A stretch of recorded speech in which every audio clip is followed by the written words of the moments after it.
Préparons cette pâte feuilletée à base de tiges et feuilles de betterave, ultra facile à réaliser, croustillante à l'extérieur, moelleuse et crémeuse à l'intérieur, une explosion de saveurs et de textures à chaque bouchée.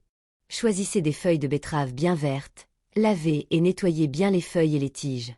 Nous utiliserons de la pâte Fillot. Dans la description de la vidéo, je laisserai des options de remplacement de pâte et les ingrédients.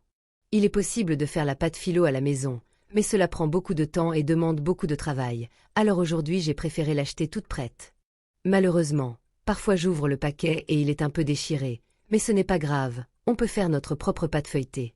Graissez une plaque à pâtisserie avec du beurre fondu, puis faire une couche avec la pâte Fillot. Vous pouvez laisser quelques restes, cela la rendra encore plus croustillante.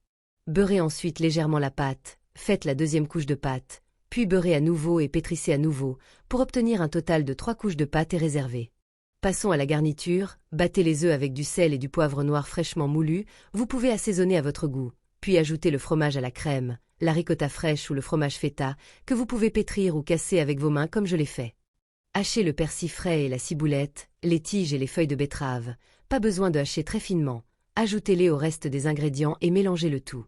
Ajoutez le parmesan et le paprika doux, mélangez à nouveau.